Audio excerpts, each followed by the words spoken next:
As the corona pandemic devastates India, how can politics be far behind?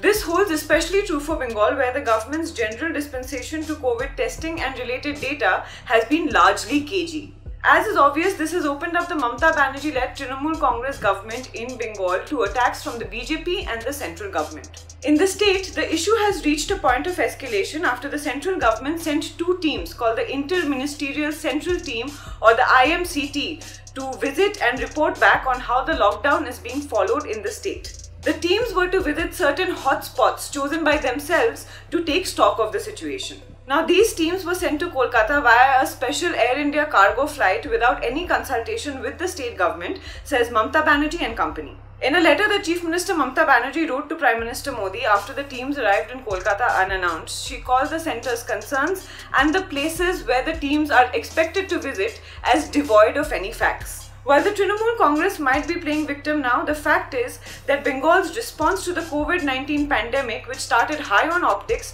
has left a lot to be answered.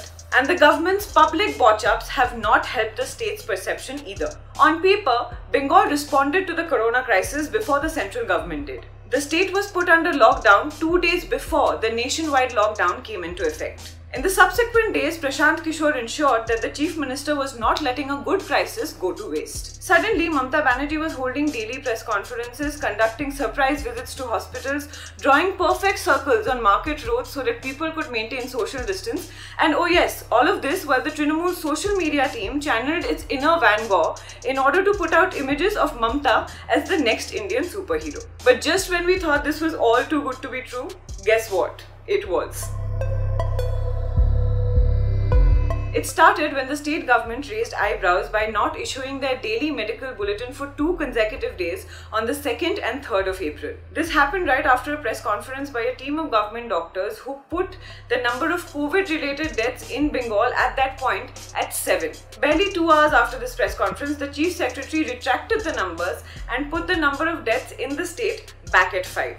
The next bulletin which was issued had a different format from the previous ones. The number of COVID cases and deaths reported every day were replaced with the number of active cases each day. This botch-up pointed people towards the testing rates in West Bengal. At the time of recording the video, the government said that it was testing around 700 samples each day from across the state.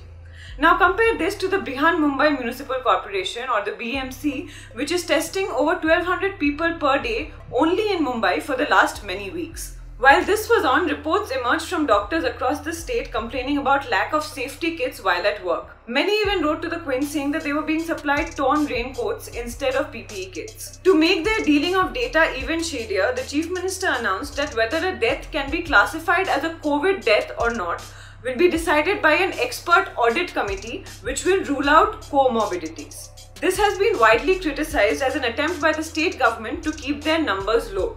After all, who can forget there is an election next year? The final nail on the coffin really came when the director of the National Institute of Cholera and Enteric Diseases or NICED, which is ICMR's nodal body in Kolkata, said that they were receiving fewer samples for testing with each passing day. This was about 2 weeks into the lockdown when Bengal was testing just over 200 people a day.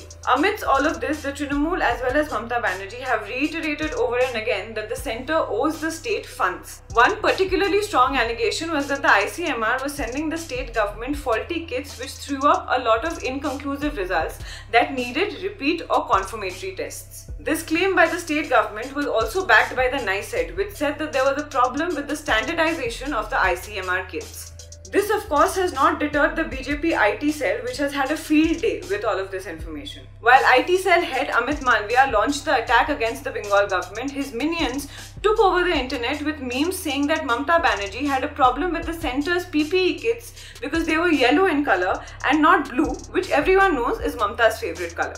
Now usually I'd say that this is an epic misinformation campaign, except the Chief Minister actually did say this, though not as vociferously as the IT cell is claiming it to be. In conclusion, here are some facts. West Bengal has some of the lowest testing rates in the country and is consequently showing lower numbers of COVID cases than any other big state in the country. There are reports of lockdown violation, reports of inadequate medical structure, reports of morbid work conditions. But As per usual, politics trumps all. However, this time when the Trinamool Congress accuses the BJP of playing politics over health, the Saffron Party can with pride say कि भैया इस बार तो start हमने नहीं किया था.